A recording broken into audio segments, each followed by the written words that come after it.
That afternoon, we helped get the kitchen ready for supper.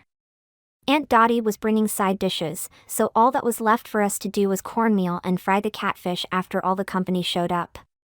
We set up a little assembly line next to the stove to speed up the fish frying. The Rottenberry brothers arrived early and chose to stand outside in the light rain under the branches of a giant pin oak tree, where Uncle Charlie greeted them with a couple of stag beers. From the safety of the kitchen, I watched them visiting with him through the window screens.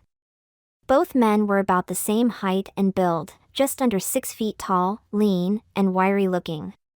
They both wore bib overalls that were a little oversized in the waist and hung straight down from their slim shoulders. Long-sleeved flannel shirts buttoned at the collar completed the way they were dressed.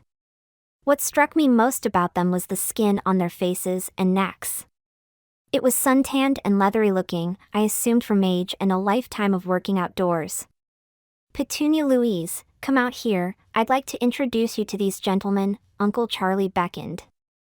I came outside and stood shyly by his side while he made formal introductions.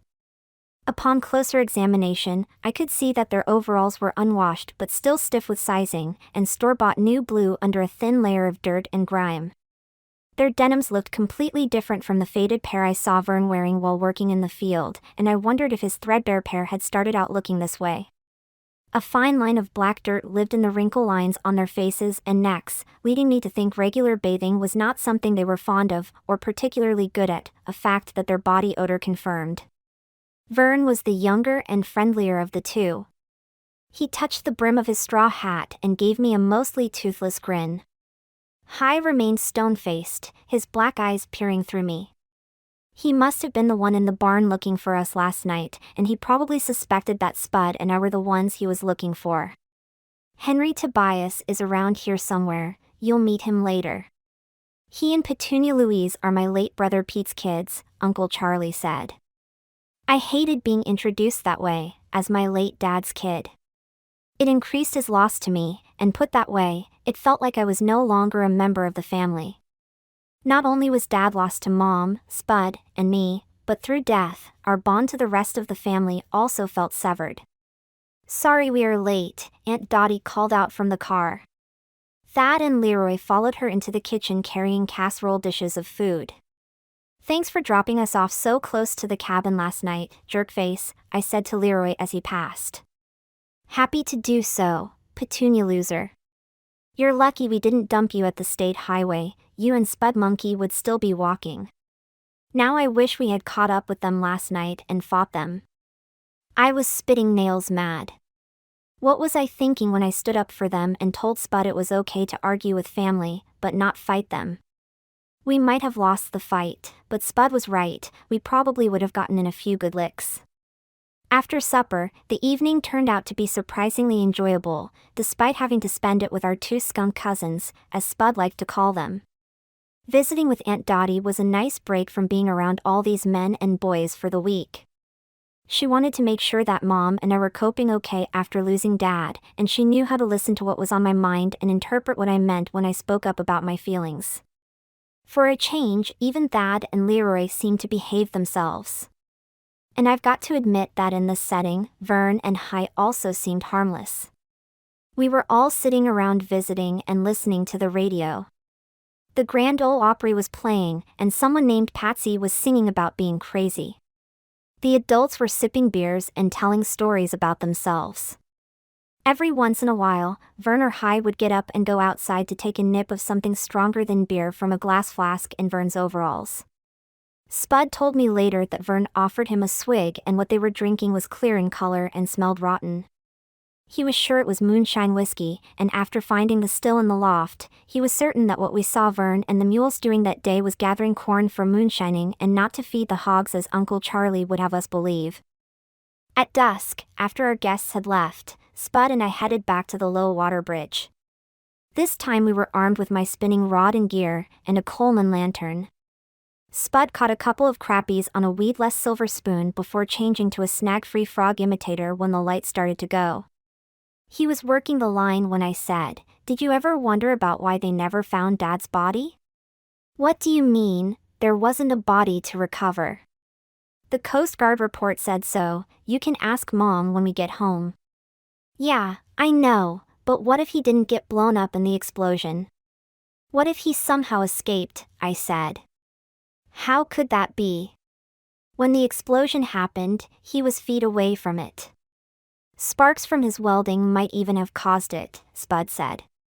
It just bothers me that they found other people's bodies from the explosion, but never found anything of him. Maybe the explosion threw him into the water and somehow, he swam to safety. Then how come he didn't come home, and no one reported finding or helping him? Amnesia, I said. He could be wandering around out there right now, not knowing who he is or where to go. Spud gave me a sidelong look. That's a stretch, Lou. We sat there in the dusk for a few minutes without talking.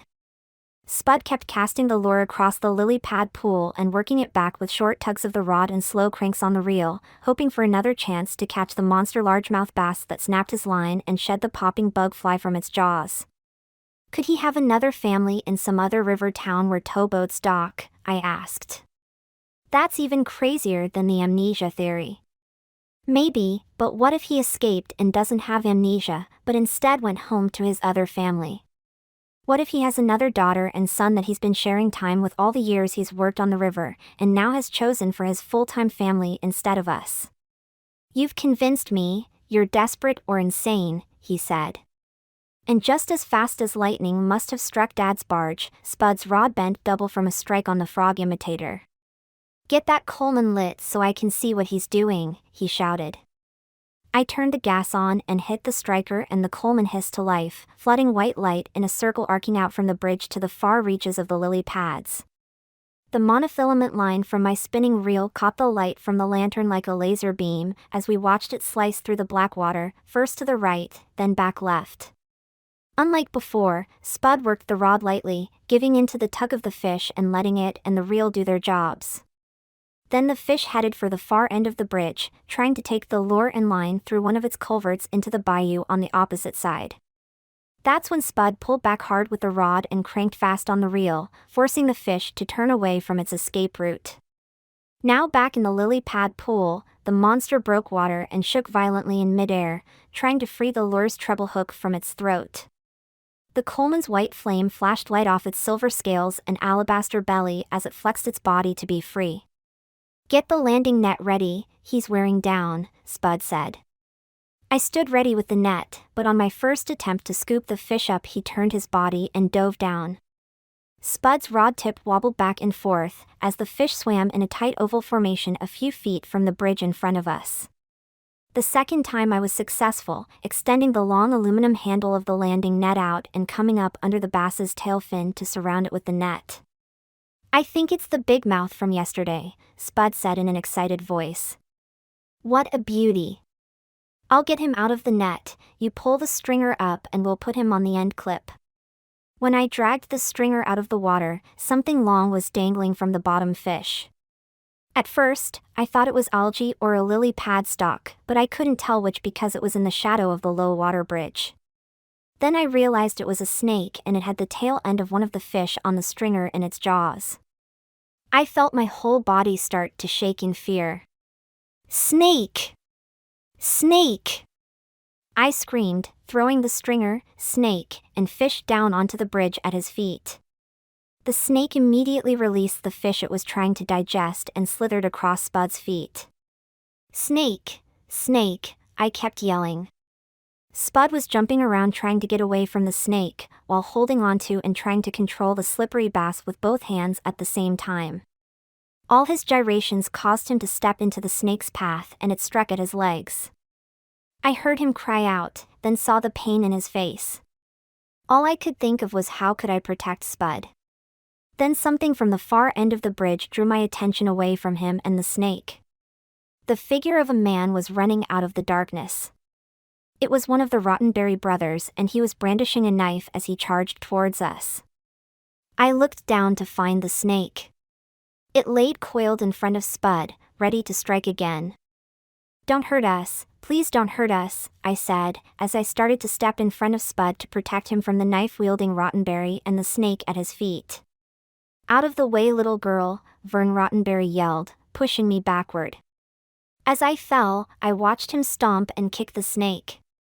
It rolled and tumbled beneath his boots and somehow ended up squirming and tangled around one of his ankles.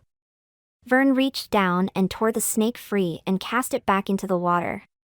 Spud was down on the deck grabbing his leg and crying out in pain. "Please, Mr. Rottenberry, I promise we won't tell a soul about the still, just don't harm us or feed us to the hogs," I pleaded. "Still? Hogs? What are you talking about, girl? Get that lantern over here fast and bring it close so I can see what I'm doing," Vern said. I did as he said.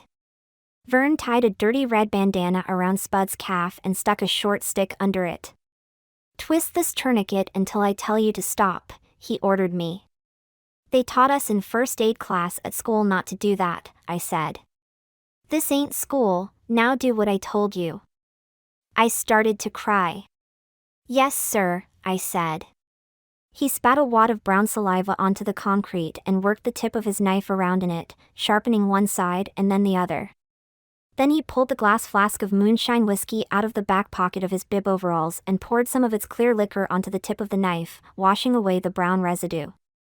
"That's good on the tourniquet, now hold it, lean back and look away, this is gonna squirt poison out." I did everything he told me but look away. I squinted and watched as he cut X's across each fang mark, and as he said it would, twin streams of blood and venom shot out from the pressure built up by the tourniquet. When it stopped spewing, he leaned down to suck and spit out remaining venom from the wound until only blood oozed when he pressed the skin around the bite marks. Lastly, he thrust his thumb and index finger into his cheek and pulled out a wad of chewing tobacco and rubbed it counterclockwise into the wound, before signaling for me to release the tourniquet and tied the dirty bandana over it. "Now, you gotta help do me," he said. "What?" He pushed the bone handle of the knife toward me. "I can't do that part," I said. "Ain't askin' ya to. Slit this pant leg down from the knee and cut 2 strips for tourniquets, then find another stick. We gotta do my leg and my hand." Once again, I did what I was told. That's when I noticed fang marks on his calf and the back of his hand. "We gotta do the hand first. Snake just nicked the leg through the denim," he said. While I worked the tourniquet, Vern reloaded a huge pinch of stringy chewing tobacco into his mouth. Then he gave me the go sign and I squinted and watched him use his free hand to slice into the bite marks on his bitten hand and suck out the wound, before turning his attention to the snake bite on his leg. Lastly, he performed the same tobacco ritual on both of his bites. Vern felt Spud's forehead, then his own. "The fever's already in your brother and me, but we got done just in time. My hands and fingers are starting to feel numb and things are looking a little funny," he said. "What does that mean?" I asked. "Means I didn't get all the poison sucked out." Vern and Spud were starting to sweat a lot. Then Spud puked. "Did the venom do that?" I asked. Vern nodded yes, then turned his head away to keep from throwing up on me. When he finished, he said, "You go get High and Charlie, I'll sit here with him." During the panic of the last few minutes I forgot I had been crying, but now that I was being asked to leave Spud alone, maybe to die, I started sobbing. "I can't go without Spud," I choked out. "Listen, girl.